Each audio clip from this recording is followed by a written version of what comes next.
Baik, Assalamualaikum warahmatullahi wabarakatuh. Selamat sore. Waalaikumsalam warahmatullahi wabarakatuh.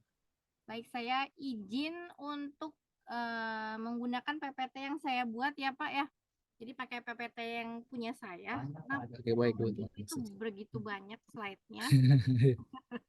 Jadi saya ringkas, seringkas mungkin agar rekan-rekan nanti membacanya lebih enak ya. Baik, kita akan bahas dulu materi sesi 9 mengenai capital budgeting. Nah, ini sebetulnya capital budgeting ini dibagi dua kondisi.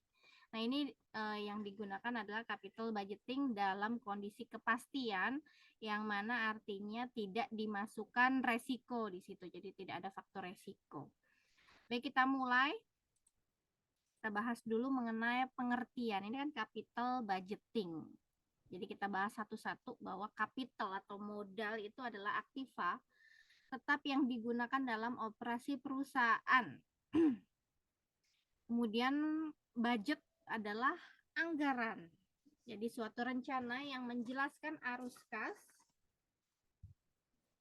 baik itu kas keluar atau arus kas masuk. Nah, ini juga dijelaskan di dalam PPT-nya Pak Wahyu bahwa bahwa pengambilan keputusan untuk dalam melakukan capital budgeting ini kan hubungannya sangat erat dengan analisis keputusan investasi. Jadi sehingga nanti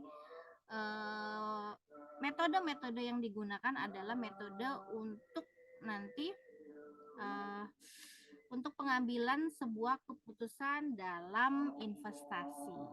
Nah, di situ dijelaskan bahwa arus kas ini terdiri dari mempunyai 3 kelompok, yaitu initial cash flow, operational cash flow, dan terminal cash flow. Nah, itu sedikit mengenai kas ya, arus kas. Nah, kalau kita gabungkan anggaran modal atau capital budget itu masih berupa uraian investasi yang telah direncanakan pada aktiva tetap. Nah, kalau kita jadikan suatu kita gabungkan lagi menjadi suatu capital budgeting atau penganggaran modal, ini artinya sudah merupakan keseluruhan proses. Jadi dia sudah kata kerja ya, keseluruhan proses menganalisis proyek-proyek dan menentukan apakah proyek tersebut harus dimasukkan dalam anggaran modal atau capital budget. Nah, ini sedikit mengenai pengertian mengenai capital budgeting. Nah, untuk capital budgeting sendiri ini bisa digunakan untuk analisis proyek. Nah, ini ada klasifikasi proyeknya, bisa untuk penggantian ketika perusahaan ingin memutuskan mengenai replacement decision atau penggantian untuk mempertahankan bisnis yang ada atau untuk mengurangi biaya. Kemudian untuk pengembangan atau expansion decision, baik itu untuk produk atau pasar yang sudah ada atau untuk produk dengan pasar yang baru. Dan terakhir adalah independent project, itu bisa berupa proyek-proyek di proyek-proyek lingkungan hidup. Nah, karena erat hubungannya dengan investasi, maka kita akan masuk ke dalam yang namanya investasi. Nah, investasi adalah merupakan penanaman dana yang dilakukan oleh suatu perusahaan ke dalam suatu aset atau aktiva dengan harapan memperoleh pendapatan di masa yang akan datang. Nah, untuk jenis dari investasi, ada investasi pada aktiva real dan non-real. Nah, aktiva realnya ini investasi dalam bentuk, jadi ada wujudnya, bisa berupa tanah, gedung, mesin, dan peralatan-peralatan. Tapi kalau non-real, biasanya dia investasi ke dalam surat-surat berharga atau sekuritas. Nah, keputusan investasi sendiri ini perlu dipertimbangkan. Jadi keputusan investasi yang dilakukan perusahaan akan menentukan apakah suatu investasi layak dilaksanakan oleh perusahaan atau tidak. Nah, layak dilaksanakan atau tidaknya ini pertimbangannya melihat dari aliran kas perusahaan. Jadi aliran kas masuk yang akan diperoleh berkaitan dengan investasi yang diambil dan aliran kas keluar yang dikeluarkan oleh sebuah perusahaan.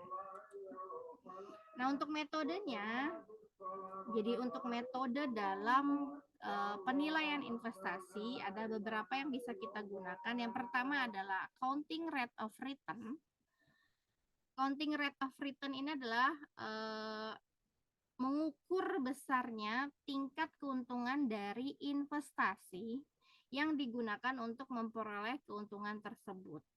Nah, keuntungan yang diperhitungkan adalah keuntungan bersih sesudah pajak atau earning after tax yang tampak biasanya itu selalu ada di laporan laba rugi.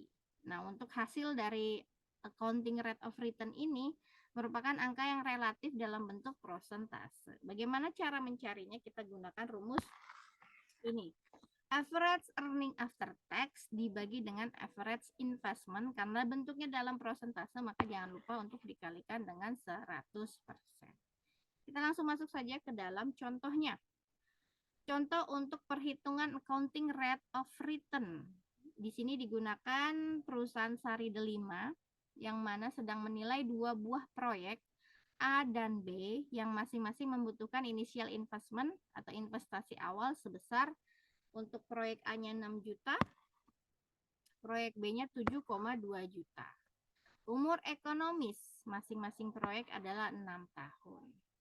Nah, di sini initial investment-nya sudah di data, kemudian ada depresiasi A 1 juta, B proyek B 1,2 juta.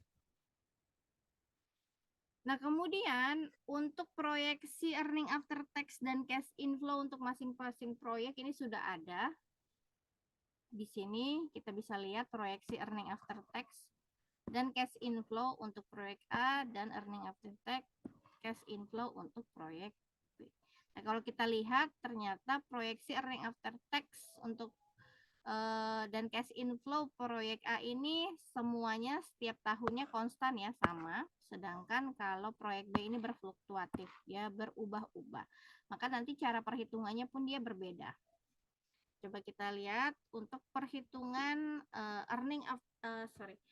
untuk average rate of return-nya. Maka cara mencari atau menghitung ARR ini kita cari dulu average earning after tax. Berarti kita cari dulu average earning after tax-nya.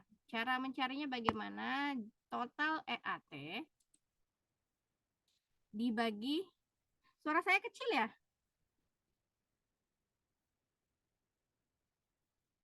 Ini saya oke, Bu. Oh, di Pak Yosep kedengeran Oh, kencang, Pak? saya pakai headset. So. Oh, pakai headset. Bu Marintan kecil ya suaranya?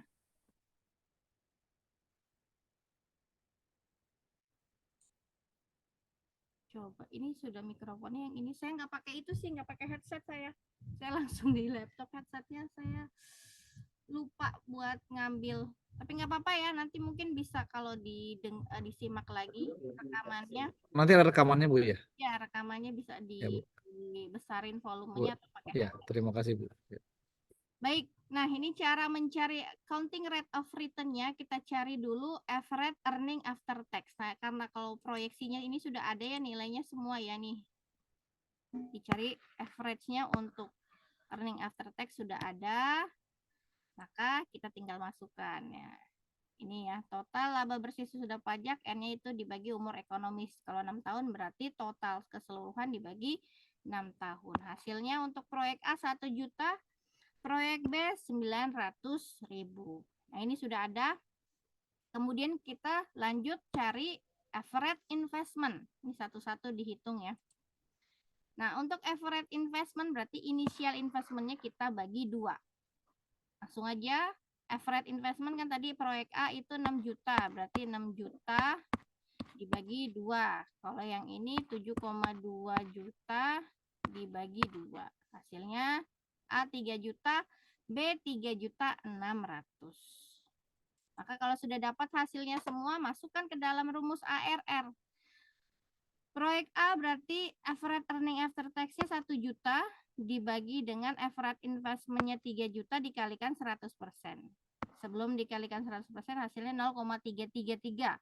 Dikalikan 100% menjadi 33,33%. Ini untuk proyek A. Kemudian proyek B. Masukkan average earning after tax dibagi average investment-nya dikalikan 100%, maka hasilnya adalah 25%. Nah, ini dari hasil perhitungan di atas maka tampak bahwa proyek A, kalau kita lihat, kita pilih yang lebih besar.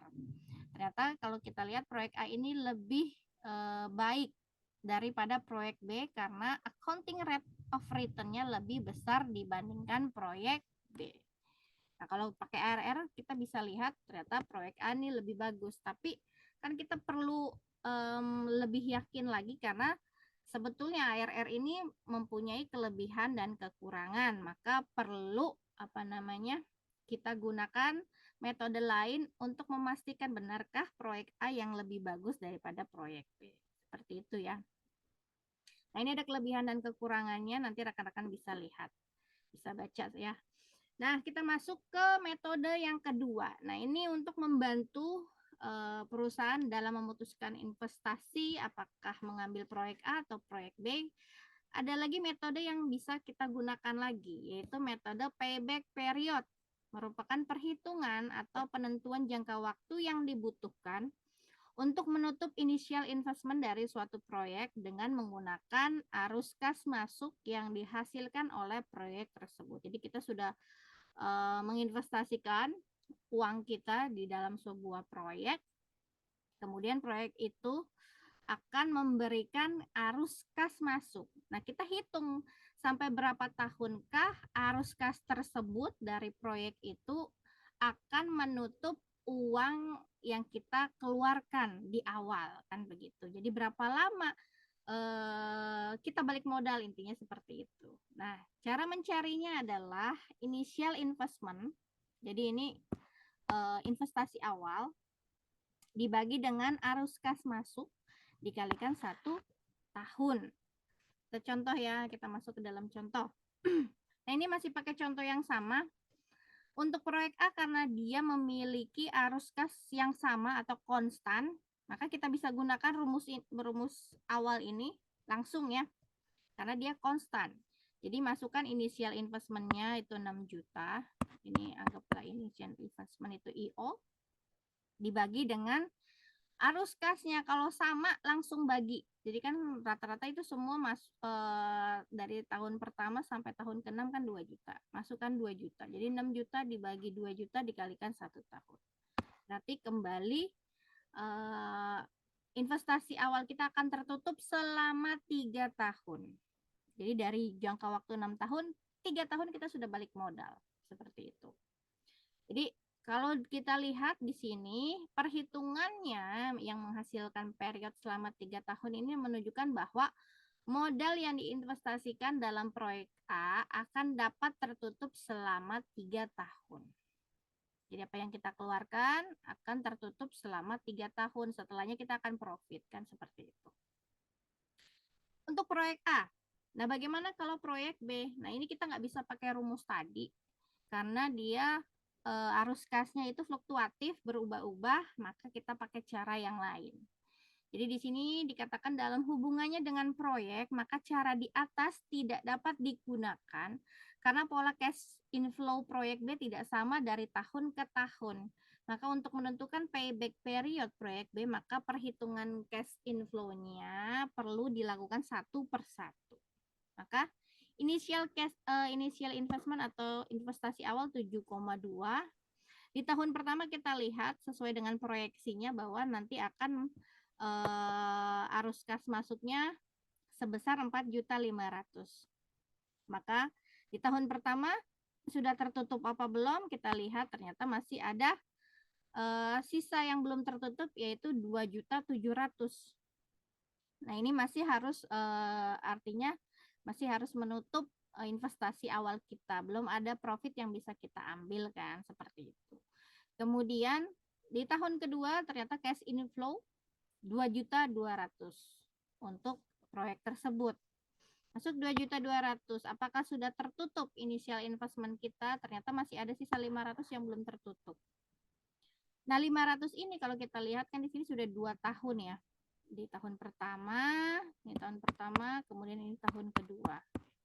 Nah, di tahun ketiga itu 500.000. Nah, ini kita perlu cari kalau misalkan 500.000 tahun ketiga ternyata kita dapat cash inflow itu 2 juta. Maka 500.000 ini berapa bulan akan tertutup?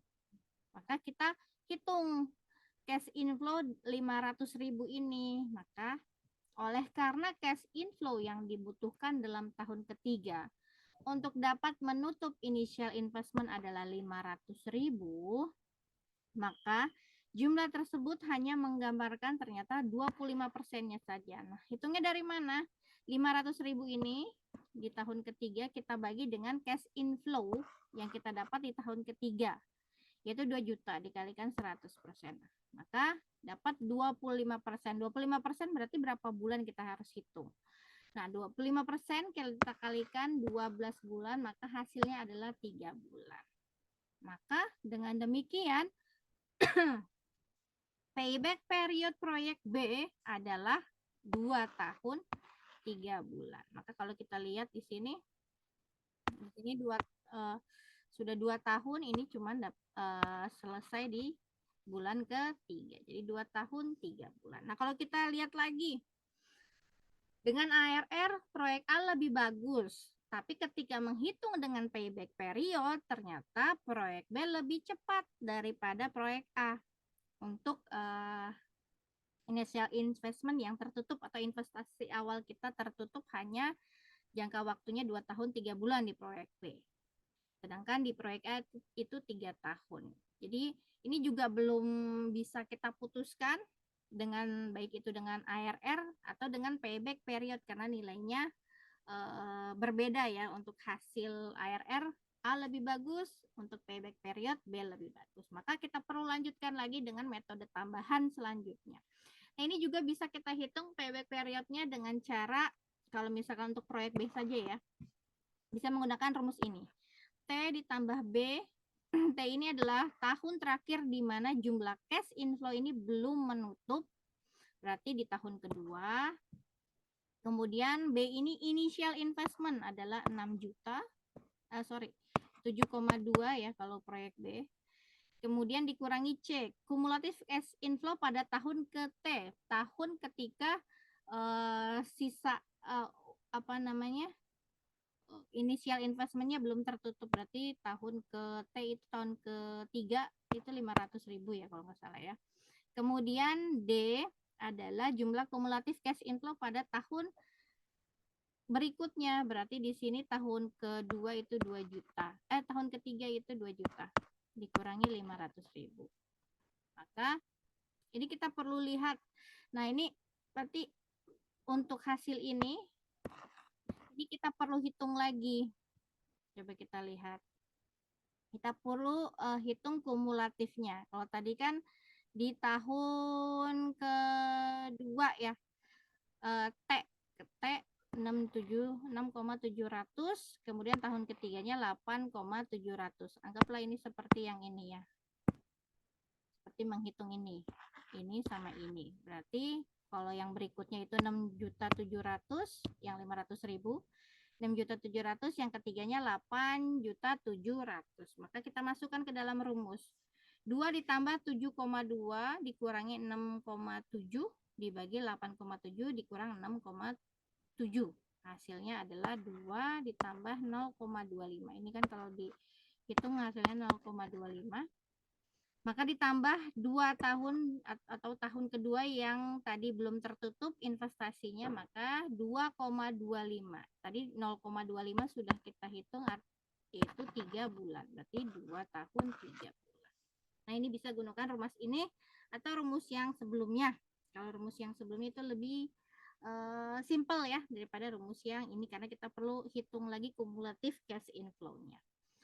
Nah, untuk payback period ternyata juga punya kelebihan dan kekurangan. Maka kita gunakan tambahan metode yang lain, yaitu net present value.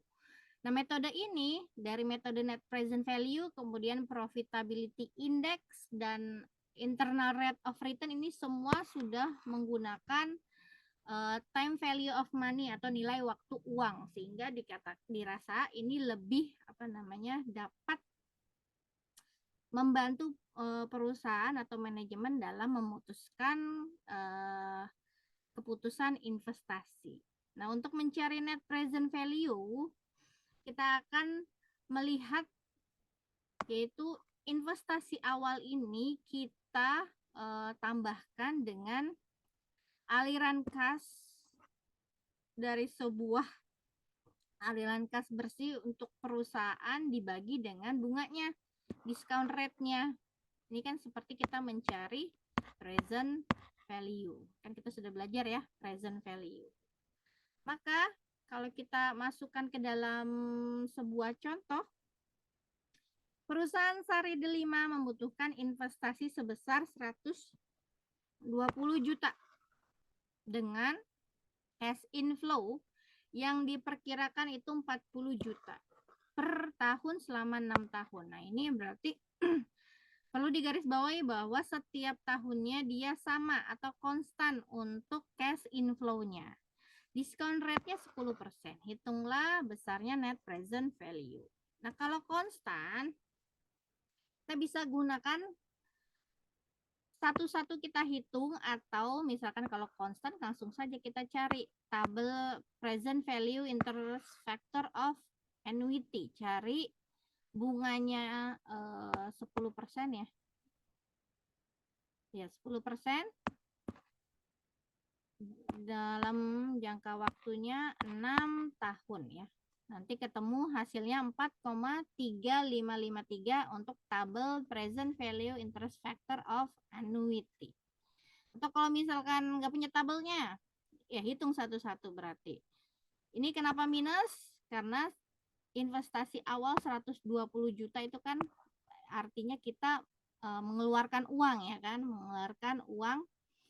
Maka di sini ditandai minus 120 juta ditambah dengan arus kas yang akan masuk ke dalam perusahaan dari proyek tersebut. Berarti ditambah dengan hasil present value dari arus kas yang masuk. Maka dihitung minus 120 juta ditambah, kalau pakai present value interest factor of annuity, 40 juta dikalikan bunganya 4,3553. Maka hasilnya minus 120 juta ditambah 174.212.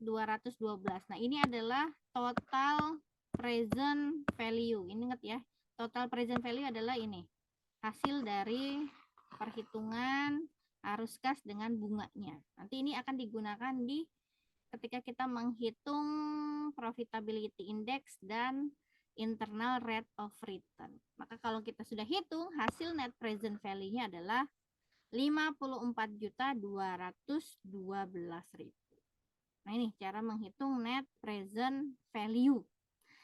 Nah, ini hanya kalau kita gunakan tabel ini hanya bisa digunakan jika arus kasnya itu konstan atau sama besarnya setiap tahun. Nah, ada contoh di sini yang tidak kita bisa gunakan tabelnya. Karena apa? Karena setiap tahun arus kasnya itu berbeda-beda.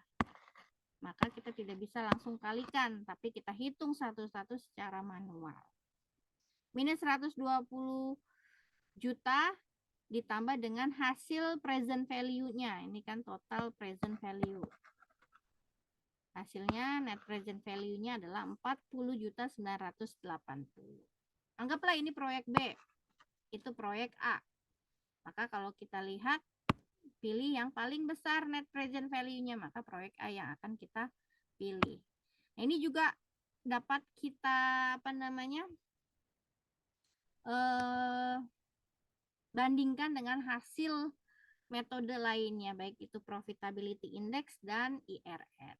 Nah, untuk net present value, pengambilan keputusan apakah suatu usulan proyek investasi diterima atau ditolak, jika menggunakan NPV, kita bandingkan nilai NPV ini,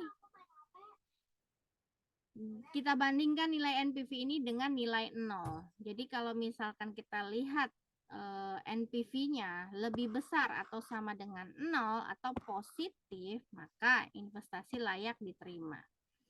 Namun jika NPV-nya itu negatif, maka investasinya ditolak. Nah, kalau kita lihat kedua proyek ini kan sama-sama positif. Jadi tinggal pilih aja yang lebih besar. Tapi kalau mau lebih yakin lagi, kita gunakan tambahkan dengan profitability index. Nah, metode profitability index atau benefit cost ratio merupakan metode yang memiliki hasil keputusan yang sama dengan NPV.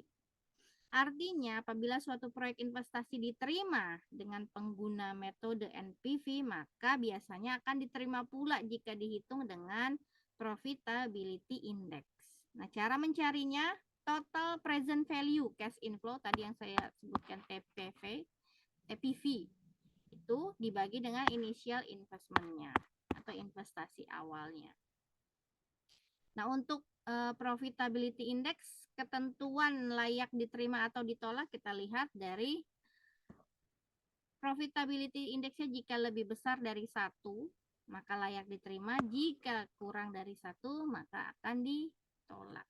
Kalau NPV kan lebih besar dari 0 atau positif, itu layak diterima. Kalau lebih kecil atau negatif, maka akan ditolak. Dia akan linear sesuai dengan sejalan dengan profitability index. Nah, ini contoh untuk profitability index. Jika untuk PI sari 5 yang mana cash inflow-nya tiap tahunnya besarnya sama. Berarti kita gunakan TPV yang tadi, yang proyek A, hasilnya adalah 1,45. Kalau kita gunakan yang proyek B, 1,34. Pilih yang mana? Pilih yang A. Nah, ini sejalan dengan hasil dari net present value yang memiliki hasil lebih besar. Oke, ada pertanyaan nggak sebelum saya lanjutkan satu metode lagi?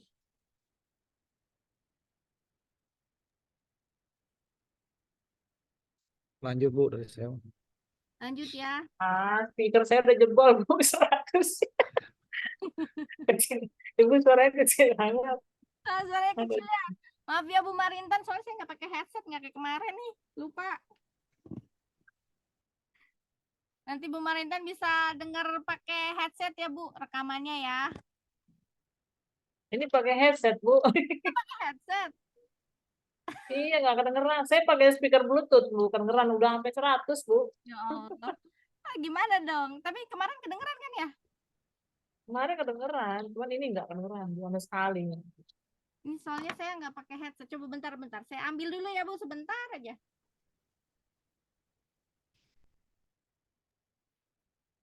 Di saya oke Bu Marintan. Kenapa ya?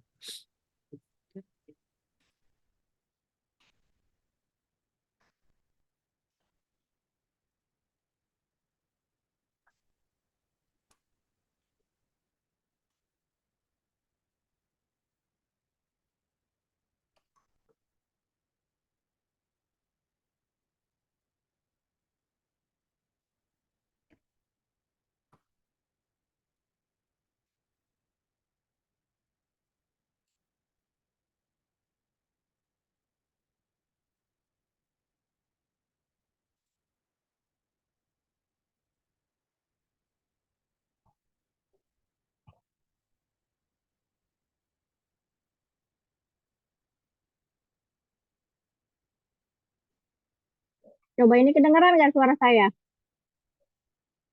Saya oke Nah, Bu. ini Bu, mantep, Bu. Kedengeran? Oke, kalau gitu kita pakai ini. Tadi kita lanjutkan dulu lagi ya. Sebentar.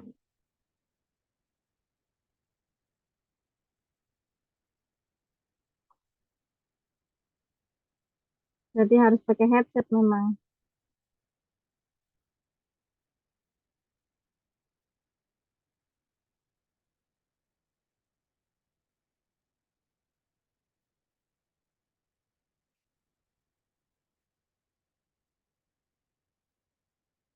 Oke, udah tampil? Udah Bu. Sudah, Bu.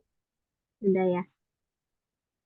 Jadi kita Nah, sekarang kita terakhir masuk ke dalam metode IRR atau Internal Rate of Return. Ini metode yang terakhir untuk melakukan analisis investasi sebagai apa namanya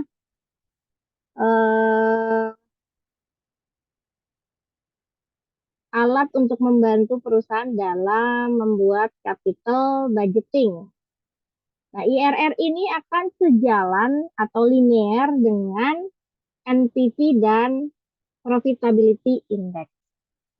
Nah, kalau kita lihat di sini, IRR atau Internal Rate of Return merupakan metode penilaian investasi untuk mencari tingkat bunga atau diskon rate yang mana nanti akan menyamakan nilai sekarang dari kas masuk dan kas keluar.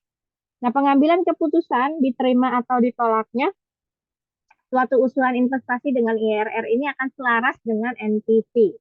Walaupun nanti mungkin kadang-kadang terjadi pertentangan antara keputusan investasi menggunakan metode NPV dan IRR. Jadi bisa saja misalkan ada dua proyek NPV-nya lebih besar, ketika kita hitung dengan NPV A lebih besar daripada B, tapi kalau kita hitung IRR-nya ternyata B lebih besar daripada proyek A, gitu. Itu pertentangan.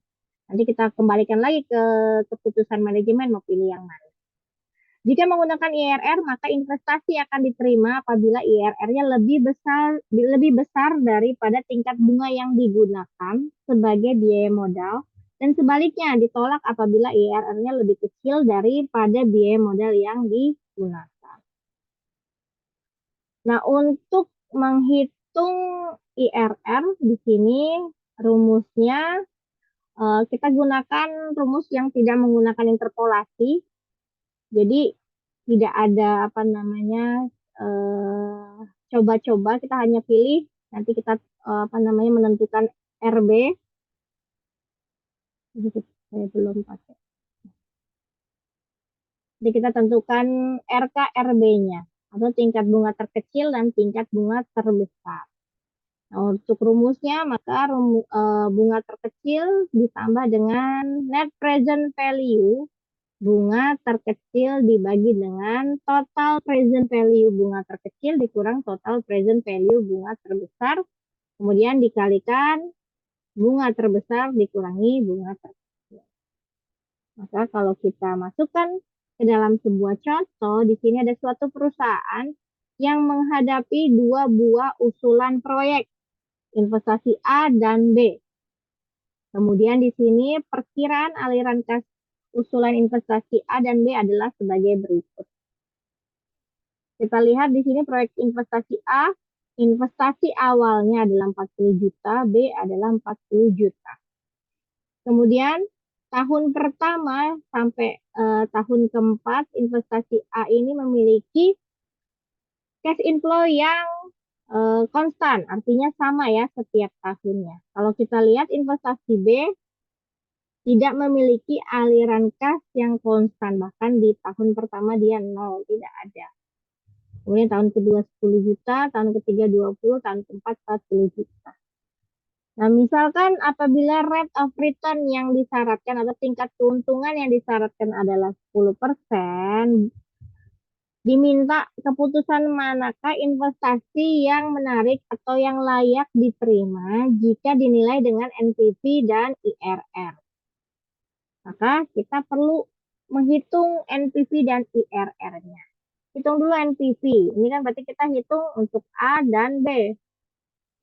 A, kita hitung NPV-nya karena dia memiliki apa namanya cash inflow yang sama, maka langsung saja cari menggunakan tabel present value interest factor of annuity, yaitu bunganya tadi berapa? 10%. Dengan jangka waktu 4 tahun. Maka ketemu 3,170. Maka NPV-nya adalah 7.550. Nah, kita kan perlu menentukan apa namanya bunga terbesar dan terkecil ya. Anggaplah nih, biar kita nggak susah hitung bunganya. Kan tadi ini menggunakan tingkat atau diskon rate, keuntungannya 10%. Maka cari juga yang sama, biar kita nggak ngitung 2 kali, maka dapat nih NPV-nya 7.550.000. Nah, yang kedua 20%. Nah, ini biasanya harus dengan menggunakan interpolasi atau bisa juga nggak usah. Ini sepertinya ini nggak usah langsung karena dia tidak menggunakan interpolasi, dia ambil 20% sebagai bunga terbesarnya. Maka kalau kita cari 20% untuk NPV-nya karena dia konstan, langsung cari sama dengan ini. PVIFA pakai tabel ya. 20% dengan jangka waktu 4 tahun. Atau kalau menghitung satu-satu pun boleh ya secara manual. Maka dapat hasil NPV-nya untuk yang bunga terbesar ternyata minus. Tapi kan kita nggak melihat dari ini ya, NPV bunga terbesar dan terkecil, tapi kita lihat dari IRR-nya. Karena NPV kita lihat dari hasil yang awal untuk investasi A. Nah, IRR karena kita perlu mencari net present value dan bunga terkecil dan terbesar, maka kita hitung, didapatlah hasilnya 18,6. Ini dimasukkan dulu ya, berarti kan bunga terkecil 10% dibagi dengan net present value. Ini net present value bunga terkecil dibagi dengan total present value bunga terbesar, berarti cari ini, kemudian cari hasil ini, dikurang, hasilnya nanti ketemu 8.715 kali dengan bunga terkecil dikurangi, bunga terbesar dikurangi bunga terkecil. 20 kurang 10 maka 10%. Nah, maka kalau ini dikali ini, jadi 10% ditambah hasil ini 8,66%. 10% tambah 8, maka hasil IRR-nya adalah 18,66%. Itu untuk A. Tapi kita harus bandingkan kan dengan investasi B. Berarti karena investasi B dia ini cash inflow-nya berbeda-beda, berarti kita harus hitung satu-satu. Maka ketemu investasi B, NPV-nya adalah 10.600.000, kemudian hitung IRR-nya dengan memasukkan bunga terkecil dan terbesar. Bunga terkecil sudah ada, cari yang bunga terbesar. Maka akan ketemu minus 2,2 juta. Cari IRR-nya. Hasilnya adalah 18,28%. Nah, kalau kita lihat dari NPV untuk A sama B, kita pilih mana? Ternyata NPV B ini lebih besar daripada investasi A. Itu kita pakai NPV ya. Tapi kalau kita lihat IRR-nya, ternyata IRR yang lebih besar adalah investasi A. Nah, ini yang disebut dengan tadi, kadang suka ada pertentangan antara NPV dan IRR, tapi dia linear, tetap layak diterima, hanya berbeda hasil dari NPV dengan IRR. Maka dari perhitungan NPV dan IRR, proyek investasi A dan B pada tingkat return yang diharapkan 10%, maka diperoleh NPV A sebesar 7 juta, NPV B sebesar 10 juta. Dengan demikian investasi B tentunya lebih menarik. Namun kalau kita lihat dari IRR, di sini IRR ternyata IRR usulan B lebih besar. Hanya sebesar 18,28%, ternyata investasi A lebih besar, yaitu sebesar 18,47%. Nah, kalau kita ringkas, kita lihat dari proyek atau kriteria menurut NPV dan IRR, investasi A dan B lebih baik. Kalau kita lihat dari IRR, A dan B ternyata A lebih baik. Nah, ini kita kembalikan lagi ke perusahaan atau manajemen, mau pilih yang mana. Oke, itu ya berarti untuk capital budgeting. Nah, ini adalah hubungan antara NPV, profitability index, dan IRR itu semuanya linear, sejalan. Artinya jika dia positif atau dia ya pokoknya di atas, kalau NPV di atas 0, kalau PI di atas 1, kemudian kalau IRR juga di atas 1, semuanya linear. Jadi kalau positif semuanya diambil atau layak diterima, tergantung nanti dibandingkan lagi dengan misalkan ada 2 proyek. Seperti itu ya rekan-rekan. Oke, berarti selesai untuk sesi 9. Ada yang mau ditanyakan?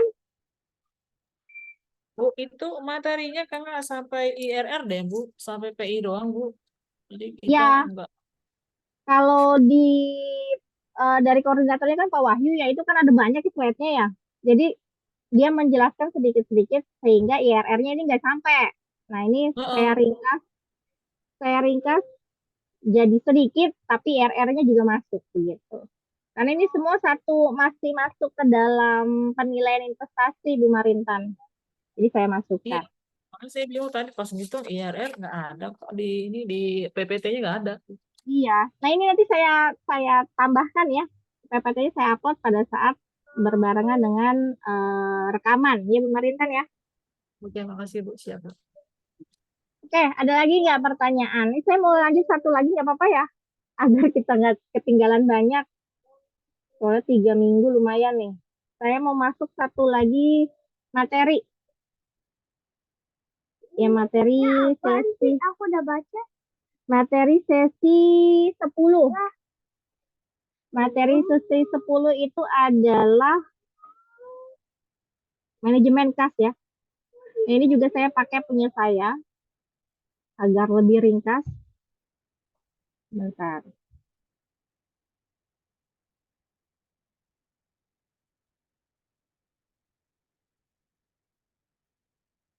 Karena kemarin perkuliahan tahap 1 saya pakai punya Pak Wahyu, kayaknya apa ya, ke distract aja gitu saya. Terlalu banyak slide. Nah, ini kita pakai PPT manajemen.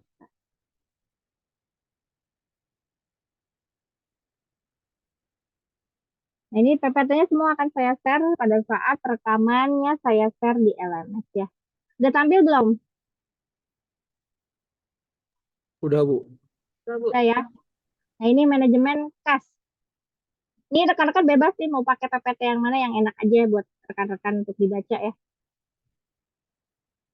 Nah, manajemen kas. Nah, kita akan membahas model untuk menentukan kas yang optimal yang harus apa namanya disiapkan oleh perusahaan. Jadi ada 2 model yaitu Baumol dan Miller dan Orr. Kalau rekan-rekan sudah baca PPT-nya dari Pak Wahyu ini sama semua. Oke, jadi kas itu kita bahas dulu apa sih kas. Tentunya ini familiar banget sama rekan-rekan. Sudah tahu ya apa artinya kas. Artinya uang, gitu kan. Kalau dari apa namanya sisi perusahaan, artinya uang yang harus dimiliki perusahaan atau nilai uang kontan yang ada dalam perusahaan beserta pos-pos lain yang ada dalam jangka waktu dekat yang mungkin dapat diuangkan. Jadi di sini ya. Nih. Jadi pos-pos lain yang ada dalam jangka waktu dekat yang dapat diuangkan sebagai alat pembayaran kebutuhan finansial. Tentunya yang memiliki sifat paling tinggi tingkat likuiditasnya. Artinya dia pos-pos lain itu akun-akun lain seperti mungkin persediaan, kemudian apa namanya sekuritas atau surat-surat berharga, kemudian apalagi yang liquid itunya apa namanya sifatnya dapat atau cepat dicair. Kemudian kas adalah uang tunai dan alat pembayaran lainnya yang digunakan untuk membiayai operasi perusahaan. Nah, ini kas menurut para ahli. Nah, dari ketiga definisi ini maka disimpulkan. Jadi dari ketiga pengertian di atas maka dapat ditarik kesimpulan bahwa kas adalah harta yang paling liquid atau paling lancar yang tidak terbatas pada uang tunai saja. Jadi kas itu nggak hanya uang gitu kalau di dalam perusahaan. Tapi kalau kita kan kas itu uang kan. Tapi juga bisa yang ada di bank, kemudian cek, wesel, atau surat-surat berharga itu termasuk ke dalam kas. Artinya dapat segera digunakan sebagai alat pembayaran. Nah, kas yang dibutuhkan perusahaan baik digunakan untuk membiayai operasi perusahaan sehari-hari dalam bentuk modal kerja maupun untuk pembelian aktiva tetap yang memiliki sifat kontinu. Sifat kontinu artinya apa? Untuk membeli bahan baku, membayar upah dan gaji, membayar suplai kantor yang habis pakai dan lain-lain. Atau juga yang tidak kontinu seperti membayar dividen, pajak, angsuran hutang dan sebagainya. Itu adalah pengertian dari kas menurut para ahli dan kesimpulan. Nah, kemudian ada motif perusahaan dalam menyimpan atau membutuhkan kas. Nah, di sini saya kutip dari John Maynard Keynes. 3 motif untuk memiliki kas, yaitu pertama, transaksi. Motif transaksi, artinya perusahaan itu perlu menyediakan kas untuk membayar berbagai jenis, berbagai transaksi bisnisnya. Kemudian motif berjaga-jaga, artinya dimaksudkan untuk mempertahankan saldo kas guna memenuhi permintaan kas yang sifatnya tidak terduga. Yang ketiga adalah motif spekulasi, dimaksudkan untuk memperoleh keuntungan dari memiliki atau menginvestasikan kas dalam bentuk investasi yang sangat liquid atau investasi pada sekuritas. Jadi ada 3 motif: transaksi, berjaga-jaga, dan spekulasi. Nah, untuk jenis aliran kas perusahaan itu ada aliran kas masuk dan kas keluar, cash inflow dan cash outflow, atau sifat alirannya juga ada yang kontinu dan tidak kontinu. Tadi sudah disebutkan contohnya. Nah, di sini aliran kas masuk kontinu, misalkan hasil penjualan produk secara tunai, penerimaan piutang. Aliran kas masuk intermittent, misalnya pendapatan dari penyertaan pemilik perusahaan, penjualan saham, penerimaan kredit dari bank, penjualan aktiva tetap yang tidak terpakai. Atau kas keluar di sini, ada contoh-contohnya. Tadi sudah disebutkan sedikit ya. Misalnya, kas untuk pembelian bahan baku, pembayaran gaji. Atau kas yang keluar untuk pembayaran dividen, bunga, angsuran hutang, pembelian aktiva. Ini adalah jenis-jenis aliran kas perusahaan. Nah, sekarang kita masuk. Kenapa sih pentingnya perusahaan untuk melakukan manajemen kas atau memanage kas? Manajemen kas di sini didefinisikan sebagai pengoptimasian penggunaan kas sebagai aktiva. Hal ini berarti tidak boleh terjadi kegagalan atas pemakaian kas. Dan perusahaan perlu juga melakukan pengawasan terhadap posisi kas. Nah, tujuan manajemen kas di sini meliputi likuiditas dan earning. Jadi kalau dilihat dari si likuiditasnya kan berarti manajemen harus secara sadar menjaga likuiditas dan jumlah kas yang harus ada dalam perusahaan, ya kan, untuk membayar kewajiban-kewajibannya. Kemudian kalau earning, di sini tiap pengeluaran perusahaan harus diarahkan untuk mendapatkan kemungkinan hasil yang lebih besar dibandingkan dengan kas yang dikeluarkan. Entah itu untuk investasi dalam bentuk investasi real atau non-real. Jadi selain itu manajemen harus menjamin pembayarannya dilakukan secara ekonomi. Maka diperlukanlah perencanaan kas di sini. Aspek utama perencanaan kas adalah penyusunan anggaran kas. Jadi harusnya dari selesai selesai kita menghitung besaran kas yang optimal bagi perusahaan, kita harus lanjut ke anggaran kas. Tapi kalau saya lihat, kalau rekan-rekan udah baca PPT yang saya share di LMS itu tidak ada ya anggaran kas ya. Bu Marintan udah baca belum? Ada nggak anggaran kas? Ada, Bu, ada.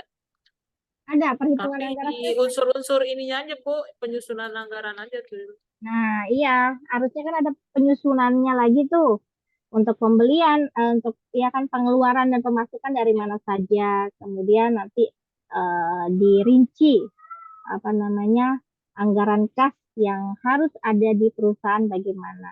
Nah, itu nggak ada. Tadinya saya mau masukkan ke sini, cuman kayaknya kalau saya masukkan akan jadi banyak ini PPT-nya. Maka saya ikuti Pak Wahyu, jadi nggak usah saya masukkan.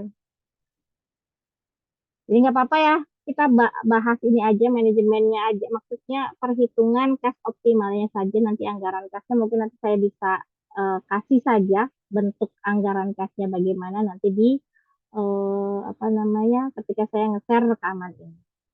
Oke ya, gitu ya. Jadi perlu sebetulnya anggaran kas, tapi di sini kita hanya menghitung apa namanya bagaimana penentuan kas yang optimal bagi perusahaan. Jadi kalau kita lihat di sini kan kalau di PPT Palayu juga ada nih sumber-sumber kas. Kemudian penggunaan kasnya untuk apa ini kan termasuk dalam anggaran kas ya. Pengeluaran, kemudian pemasukannya dari mana itu sudah ada. Saya lewati saja karena sama. Kita langsung ke model untuk manajemen kas. Jadi ada dua model yang bisa kita gunakan. Model Baumol. Nah ini untuk model ini mengidentifikasikan bahwa kebutuhan akan kas dalam suatu perusahaan mirip dengan pemakaian persediaan. Jadi apabila memiliki saldo kas yang tinggi, maka perusahaan akan mengalami kerugian dalam bentuk kehilangan kesempatan untuk menginvestasikan dana tersebut pada kesempatan investasi yang lain yang lebih menguntungkan. Namun sebaliknya apabila saldo kasnya terlalu rendah, kemungkinan perusahaan mengalami kesulitan likuiditas akan semakin besar. Karena itu diperlukan penyeimbangan untuk menentukan tingkat saldo kas yang optimum. Jadi dia sama seperti kalau karena aku sudah dapat ya manajemen operasional, maka dia bentuk grafiknya jadi seperti ini kayak gerigi ya. Dia jadi naik turun. Nanti di sini dia harus punya apa namanya rata-rata persediaan kasnya harus berapa. Jadi ini seperti model persediaan. Nah, untuk model Baumol ini, maka kita gunakan rumus ini untuk mencari jumlah optimum sekuritas yang harus ditukar menjadi kas. Jadi kalau misalkan kasnya sedikit, maka dia akan tukar sekuritasnya menjadi kas gitu. Nah, nanti kita tentukan berapa rata-rata kas yang harus ada di dalam perusahaan. Jadi rumusnya 2 dikali biaya transaksi pembelian atau penjualan sekuritas dikali dengan jumlah pengeluaran kas selama periode tertentu dibagi dengan tingkat bunga dari sekuritas. Jadi ini melihat dari sekuritasnya. Contoh di sini, suatu perusahaan mengeluarkan biaya tetap berupa bunga per tahun sebesar 150 juta. Jumlah kebutuhan kas untuk kegiatan perusahaan per minggu sebesar 1 juta. Sehingga setahun maka kita hitung per minggunya 52 minggu ini 365 berarti 52 minggu dikalikan 1 juta. Ini dari apa namanya jumlah kebutuhan kas. Maka kita lihat kebutuhan kas selama setahun adalah 52 juta. Nah, besarnya penghasilan investasi yang diharapkan sebesar 15% per tahun. Sehingga jumlah kas optimal yang diperlukan perusahaan atau yang harus dirubah dari sekuritas menjadi kas adalah berapa? Nah, kita masukkan rumusnya 2 kali 150 adalah biaya tetap berupa bunga per tahun dikalikan kebutuhan kasnya 150.000 kali 52 juta dibagi dengan bunganya berapa? Besarnya penghasilan investasi yang diharapkan 15% atau 0,15. Diakarkan menjadi hasilnya adalah 10 juta 198.039 rupiah. Jadi 10 juta 198.039 rupiah. Ini harusnya ini akarnya nggak usah sampai sini ya, sampai sini aja, kepanjangan.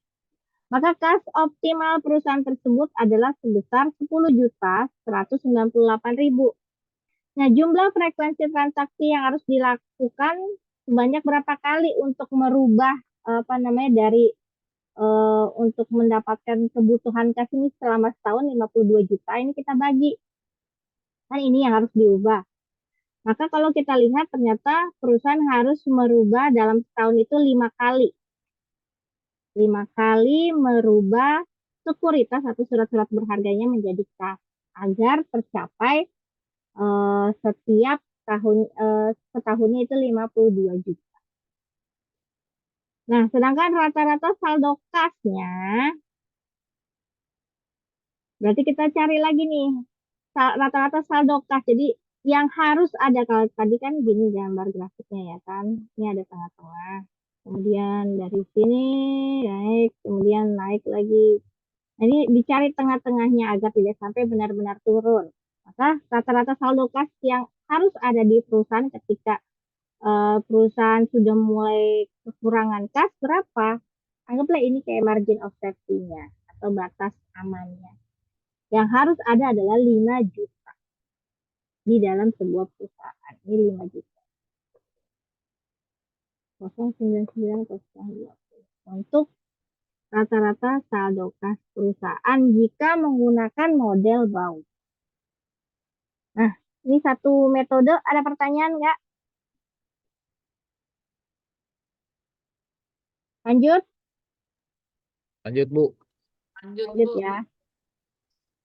Nah, sekarang model Miller dan OR. Nah, Miller dan OR ini mengasumsikan bahwa aliran kas masuk dan kas keluar itu tidak konstan atau berfluktuasi. Maka dalam keadaan penggunaan dan pemasukan kas bersifat acak. Jadi kalau tadi grafiknya itu dia naik turun seperti gergaji ya. Nah, ini dia bersifat acak. Jadi dia perlu menetapkan batas atas dan batas bawah saldo kas. Jadi apabila saldo kasnya mencapai batas atas, perusahaan perlu merubah jumlah kas agar saldo kas kembali ke jumlah yang diinginkan. Jadi misalkan pergerakannya kan acak, dia kan kayak gini, acak gitu kan. Jadi kalau sudah sampai batas atas sini, berarti dia perlu merubah kasnya itu sejumlah kas agar saldonya kembali ke jumlah yang diinginkan. Berarti ada juga batas tengahnya yang diinginkan berapa. Nah, dia rubah nih kasnya ini. Dia rubah entah menjadi sekuritas kah gitu kan. Agar kasnya atau uang tunai dalam perusahaannya menjadi sesuai dengan yang diinginkan. Nah, kalau dia bergerak lagi nih, kalau secara acak ke bawah, nah, dia juga memiliki batas bawah, entah itu batas bawahnya 0 sampai 0 rupiah, misalkan benar-benar nggak punya uang kas, maka bagaimana caranya? Maka agar saldo kas kembali ke jumlah yang diinginkan, jika saldo kasnya menurun dan mencapai batas bawah, maka perusahaan perlu menjual sekuritas. Jadi kalau kasnya sudah habis 0, dia jual sekuritasnya agar nanti naik lagi ke sini. Itu kalau menggunakan model Miller dan OR. Nah, ini ya. Ini kalau sampai batas atas, dia ubah kasnya.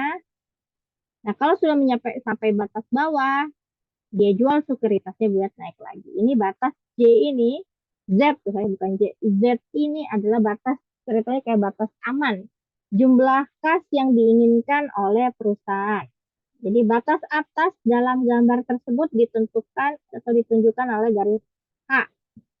Batas bawahnya ini 0 atau bisa dibilang ini 0 lah, 0 rupiah ya. Tapi enggak semuanya perusahaan sih pakai dia benar-benar habis, kayaknya enggak. Anggaplah ini misalkan batas bawahnya itu 0 sampai benar-benar habis.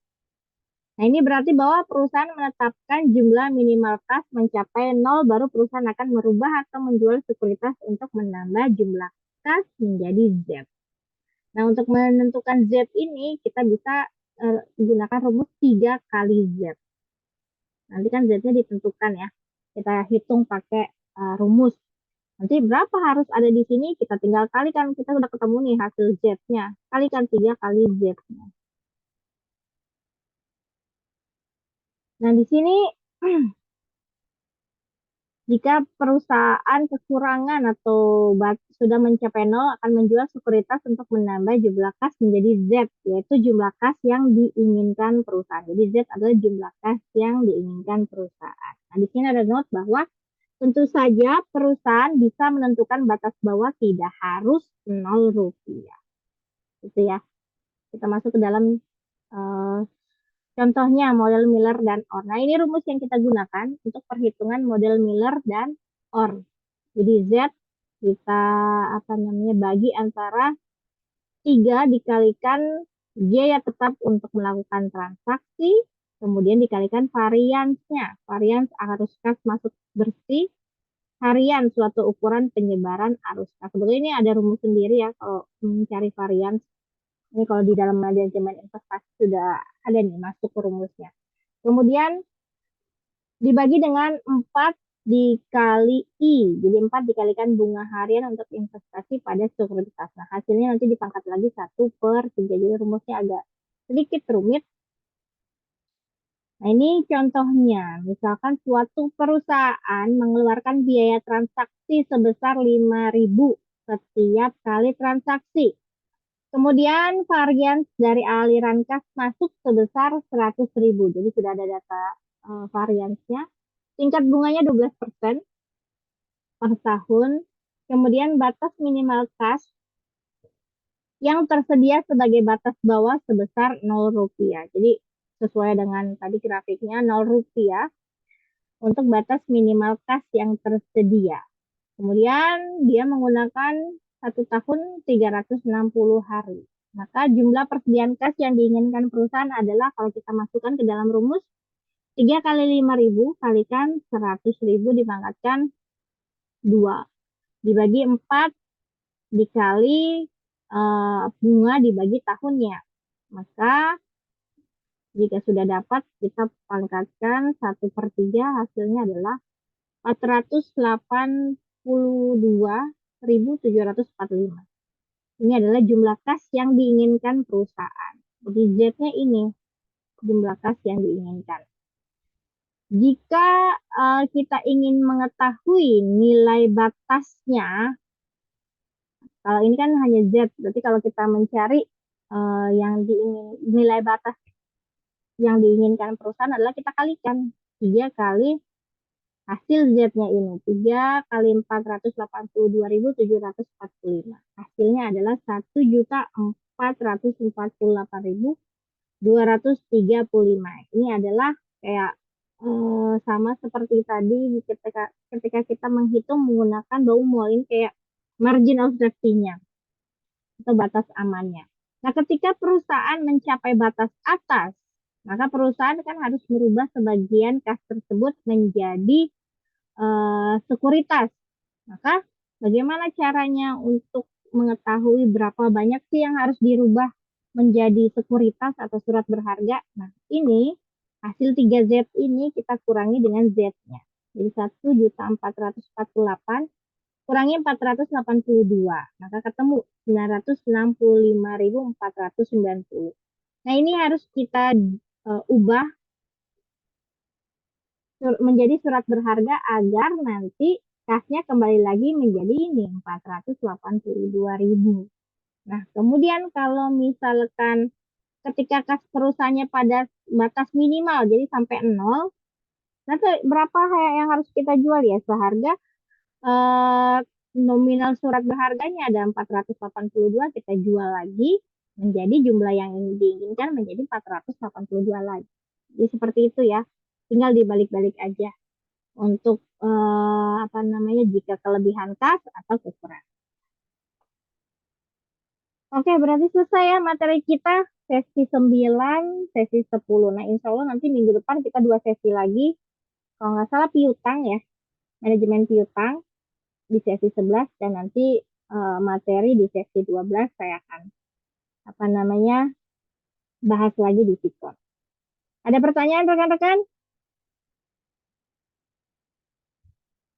Silakan jika ada pertanyaan. PPT yang ini izin share, Bu. Baik, nanti akan saya share ya. Berarti 2 PPT yang akan saya share. Iya, soalnya beda kayaknya, Bu. Nanti saya share ya. Sama rekaman ya, Bu? Iya, sama rekaman sekalian. Makasih, Bu. Baik. Ada lagi? Bu, itu yang UTS kemarin mau tanya. Salahnya di mana, Bu? Nah, ini Ya, tadinya saya mau bahas, tapi saya nggak bikin itunya nih. Jadi gini, kalau yang PPT tugas ya, UTS. UTS itu kan melengkapi neraca dan laporan laba rugi. Nih, kita tutup dulu, saya buka dulu tugasnya ya. Itu kan kalau yang nomor 1 kan itu yang mengenai time value of money ya Bu ya. Kalau nggak Yang salah. mana? Oh iya, yang nomor 1 ya. Yang kontrak 1, kontrak 2 kan gitu. Iya. Present value. Mm-mm. Coba kita buka. Ini kalau UTS begini Bu, boleh nggak sih pakai tulis tangan biar cepat nulisnya? Kadang kita Boleh, boleh Bu. Saya kan nggak membatasi. Karena kita agak-agak ini nyari kan ada rumusnya tuh kadang ya Bu ini lama Iya. lagi. Kalau di ini kan kayak tangan udah simpel tinggal share aja gitu. Kalau saya malah lebih suka tulis tangan. Kalau saya ngerjain Biasanya ya, agak itu sendiri kemarin Bu agak-agak lama nih ininya gitu. Aduh, gimana nih gitu. nggak apa-apa sebetulnya Bu Marintan kalau mau pakai tulis tangan juga. Nah ini coba, saya udah bikin belum ya jawabannya. Ya saya kecil Bu dapatnya salahnya di mana gitu. Kebanyakan itu salah dari kan, jadi gini, rekan-rekan kan harus menghitung hasil dari rasio kan. Itu kan hasil Ya, dari rasio kan eh, datanya cuma ada beberapa. Nah, rekan-rekan cari tahu tuh. Rumusnya harus tahu. Pertama sekali tuh rumus harus tahu.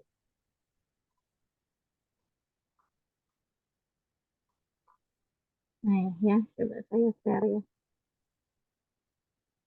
Tapi kayaknya ya, Bu Mustika, ah, kalau UTS itu nanti ada remedinya nggak sih Bu? Nilainya kecil banget ya Bu?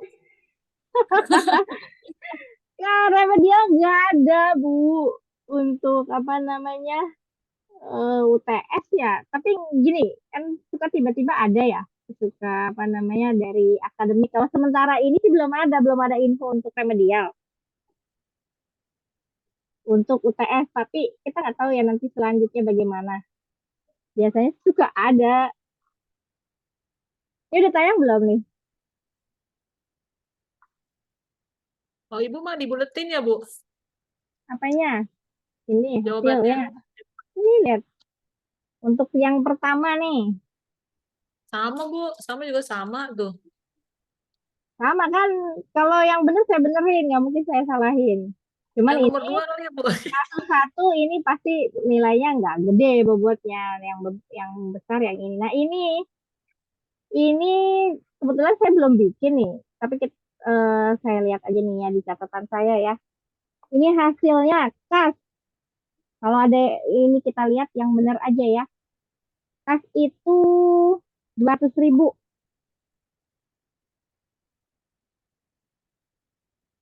Pokoknya ini total aktiva ini saya lihat 2.500.000 saja. Ini kas ini 200.000. Oh, bukan 2.500.000 ya. Total aktiva yang 2.500.000. I see. Salah. Nemu satu. Ini 200. Ini piutang 400. 400.000. Hmm. Ya benar Bu. Kemudian berarti total aktiva tetap adalah 1.500.000. Hmm. Aduh, terbalik. Tapi ada loh yang benar. Itu saya amazing banget itu. Nah, ini berarti total aktiva adalah 2.500.000. Saya cuma lihat ini aja hasilnya aja 2.500.000. Kalau benar udah saya benerin. Balik Bu saya ya. Balik ya. Nah ini 600.000.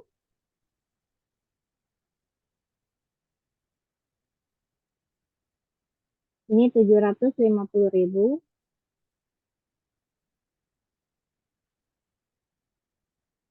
Ini adalah 1.150.000.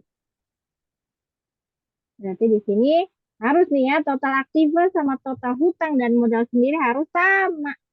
Ada nih yang nggak sama, masih aja ada. Nah, ada yang benar kemarin kan berapa di sini? Mana, Bu? Yang Hasil di total aktifanya berapa? pendapatan ya? Ini total belakang. aktifan. Ini sama nggak? Nah, sekarang penjualan neto yaitu 10 juta. Nah, ini nggak didapat gitu aja, ini ada rumusnya. Rumusnya, nah dari sini kita menghitung ini. Iya. Kemudian, harga pokok penjualan itu 3 juta.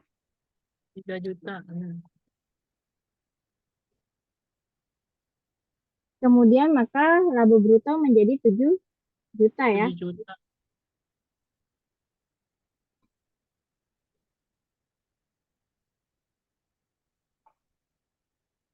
Nah, ini kan sudah ada 6 juta, maka di sini bunganya, laba operasi 1 juta ya, Bu. 1 juta. Bunga itu benar, Bu. Yang di atas, Bu, terbalik-kebalik. Udah tahu, Bu, salahnya dia. Nah, bunga. Berarti ini sekarang banyak yang salah nih bunganya. Ini 75.000.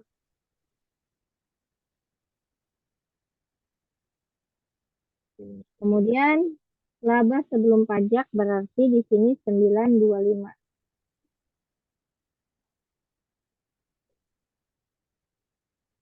Pajaknya 50%, berarti 462.500.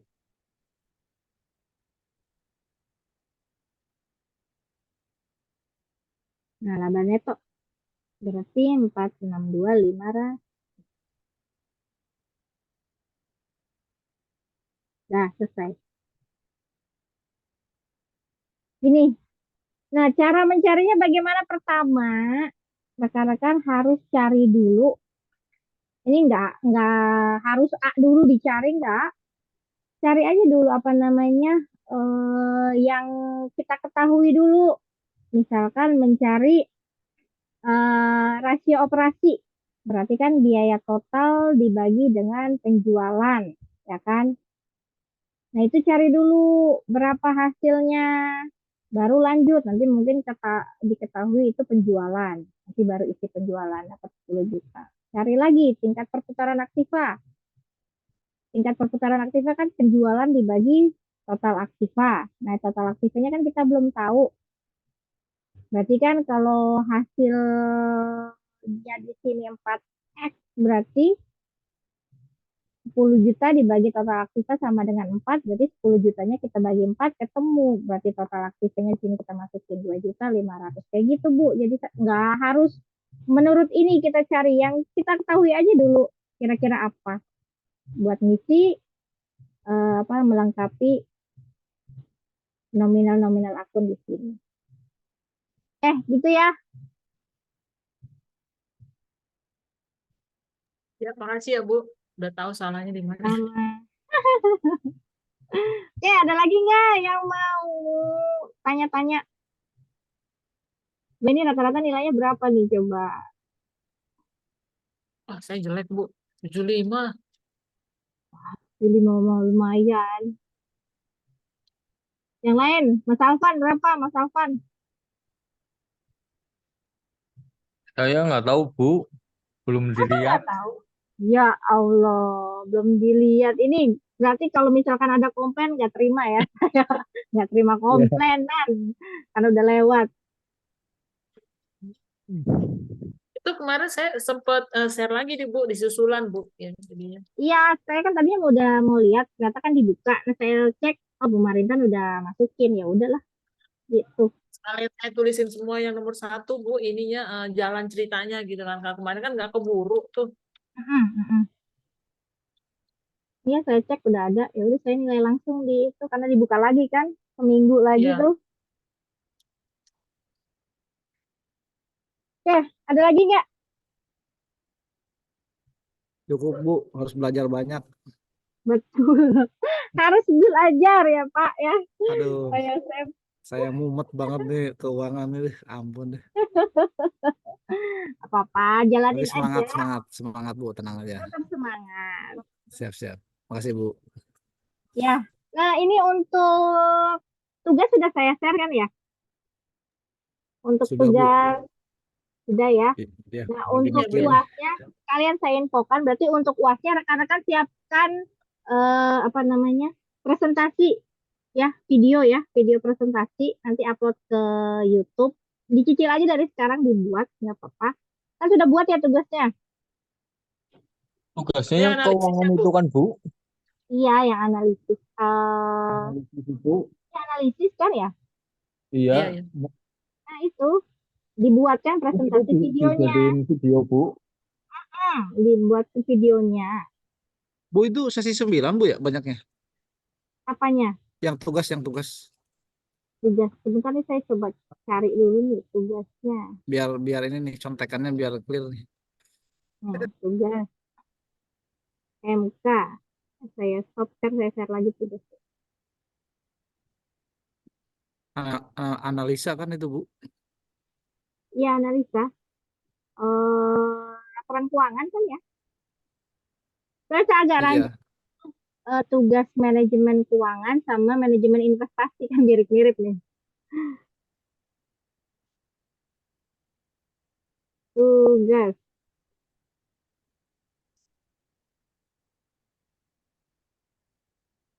Oh, ini udah kebuka. Kalau analisis sih setahu saya ada di akuntansi 2, Pak. Ada di situ tuh. Akuntansi 2 ya. Itu baru Hmm, ada di situ. nanti Akuntansi saya 2 cek. yang kemarin. Ada di. Oke, ntar saya cek. Makasih, Bu. Nah, ini ya. Tampil belum ya? Iya. Iya, Bu. Udah, Bu, udah. Analisis rasio keuangan. Nah, ini sama yang tadi tuh yang kita bahas kan rasio keuangan itu ya. Analisis laporan keuangan cari dengan analisis rasio keuangan yang sudah Anda pelajari terhadap laporan keuangan sebuah perusahaan selama 2 periode 2020-2021. Kemudian simpulkan Ini hasil analisis Anda. kayak akuntansi ya. Kenapa, Bu? Sama kayak akuntansi. Akuntansi. Ada ya kita Iya, ya? di 2 Akuntansi. ada, Bu. Ada. Ada, iya benar-benar ada. Kemudian simpulkan hasil analisis yang Anda lakukan terhadap kinerja perusahaan. Nah, ini kalau rekan-rekan lihat itu referensinya banyak banget di Google ya. Nah, jadi rekan-rekan harus ambil apa namanya laporan hasil dari laporan keuangan yang sudah dipublikasi, mau perusahaan apa saja boleh, ambil 2 periode. Nah, lakukan analisisnya menggunakan rasio keuangan yang rekan-rekan sudah pelajari ya. Tadi ada apa namanya rasio perputaran persediaan. Pokoknya sesuai dengan apa yang ada di laporan keuangannya. Misalkan ada rasio yang kira-kira datanya nggak ada, nggak usah. Gitu. Jadi nggak usah apa namanya gara-gara satu rasio nggak ada. Misalkan rekan-rekan udah mau milih nih pakai rasio untuk baik itu profitabilitas, likuiditas gitu mau semuanya.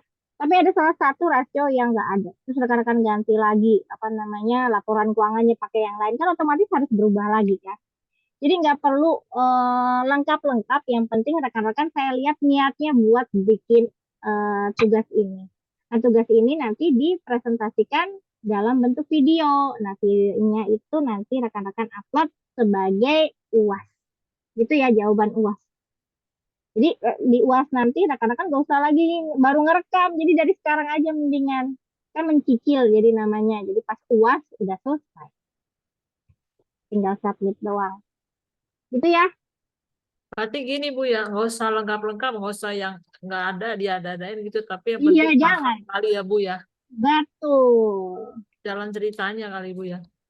Yang penting yang ada aja yang udah rekan-rekan pelajari apa sih gitu kan. Yang ada rasio apa aja. Oke, Bu, makasih.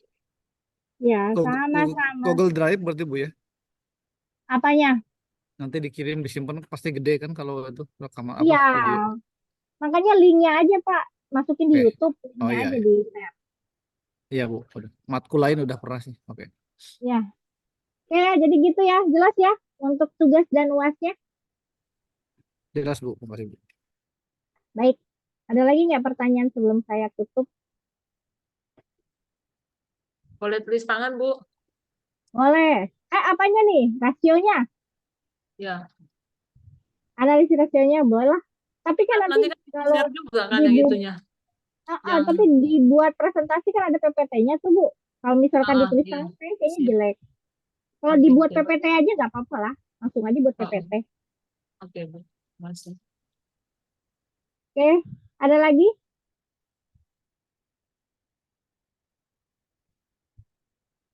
Nggak ada. Kalau begitu, berarti sesi weekend ini saya tutup ya rekan-rekan. Insya Allah kita ketemu lagi minggu Baik, depan. Bu. Kita bahas sesi 11 sama sesi 12. Baik, saya akhiri. Terima kasih. Wassalamualaikum warahmatullahi wabarakatuh. Waalaikumsalam warahmatullahi wabarakatuh. Terima kasih, Bu. Sama-sama, Makasih, Bu. terima kasih. Sama-sama, Bu. Terima kasih.